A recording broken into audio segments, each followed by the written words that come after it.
दूसरा अध्याय। जय माँ चंडिके। ऋषि बोले, प्राचीन काल में देवता तथा दैत्य में पूरे 100 वर्ष तक युद्ध होता रहा। उस समय दैत्यों का स्वामी महिषासुर था एवं देवताओं के स्वामी इंद्र थे। उस संग्राम में देवताओं की सेना महाबली दैत्यों से हार गई थी। तब सभी देवताओं को जीतकर महिषासुर इंद्र बन बैठा था। हार खाकर सभी देवता ब्रह्मा जी को अग्रणी बनाकर वहां पहुंच गए जहां विष्णु तथा शंकर जी विराज रहे थे।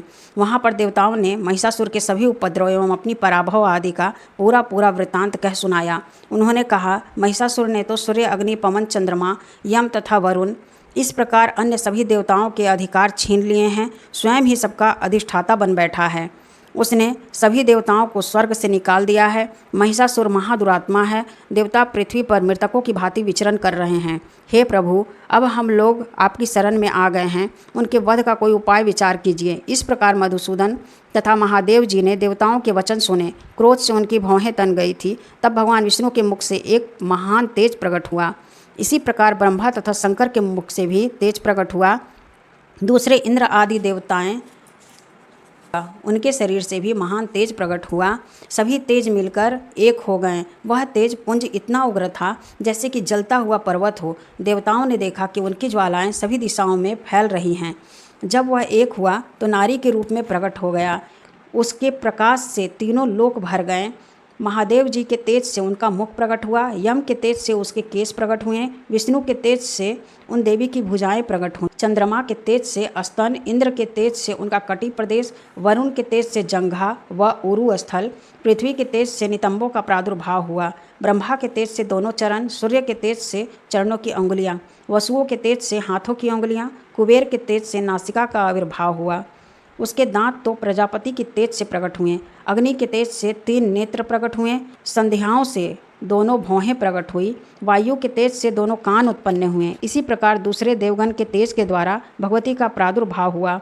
तब समस्त देवताओं के तेज पुंज से प्रकट हुए देवी जी को देख महिषासुर से पीड़ित सभी देवता प्रसन्न हुए।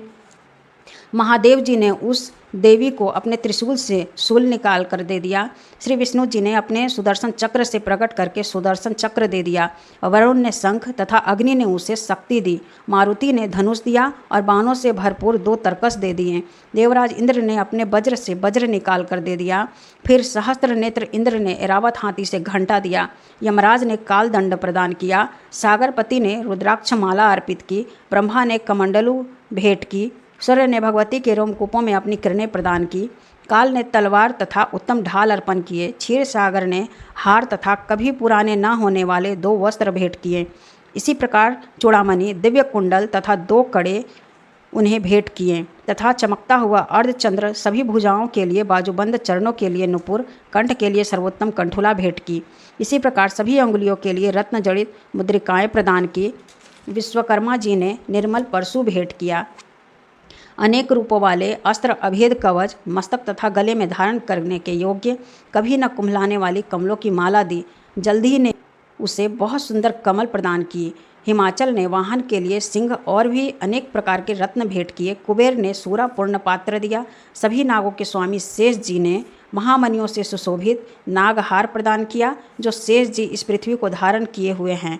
इसी प्रकार दूसरे देवताओं ने भी भूषण तथा आयुधों के द्वारा देवी जी का सत्कार किया। तब तो भगवती ने अट्टहास करके ऊंचे स्वर से गर्जना की। उनके भयानक नाद से सारा आकाश भर गया था। तब देवगण प्रसन्न होकर उस सिंहवासिनी देवी का जय जयकार करने लगे। मुनियों ने भक्तिभाव से नम्र होकर देवी जी की स्तुति की।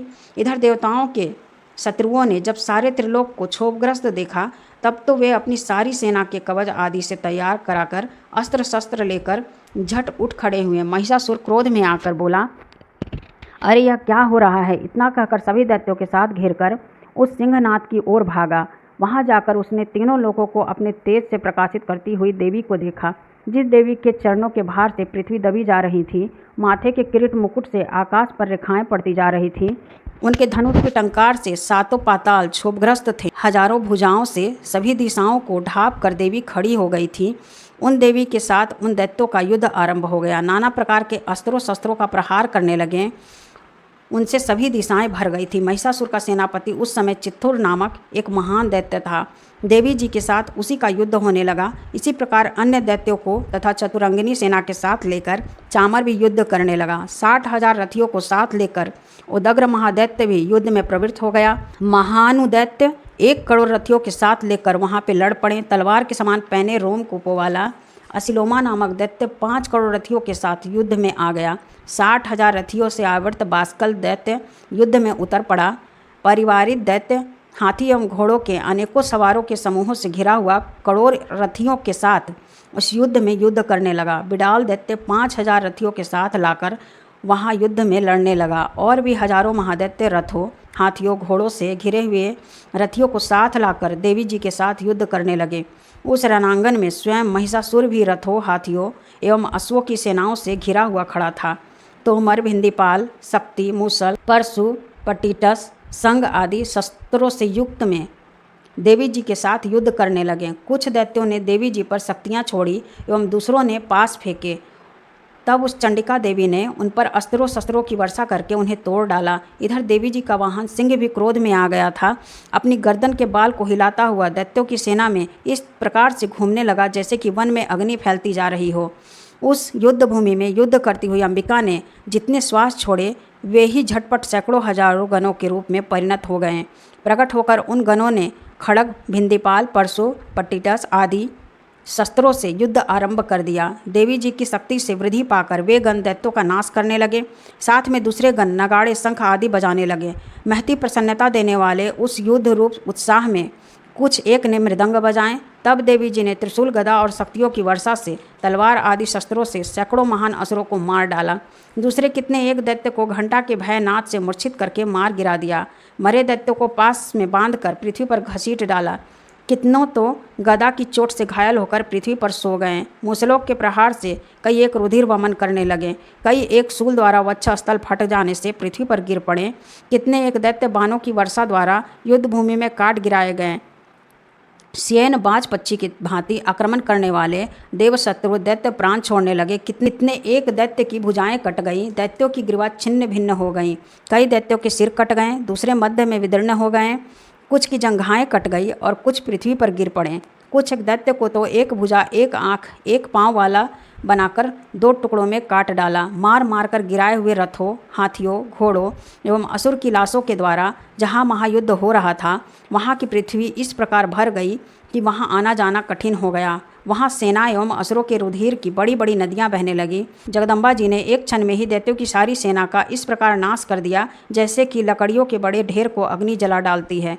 देवी का वाहन सिंह अपने बालों को छटकाता हुआ बड़ी गर्जना करता हुआ दैत्यों के शरीर से मानो प्राण ही चुरा रहा हो, इस प्रकार घूमने लगा। देवी जी के उन गणों ने महाअसुरों के साथ बड़ा युद्ध किया जिससे देवता प्रसन्न होकर आकाश से पुष्पों की वर्षा करने लगे।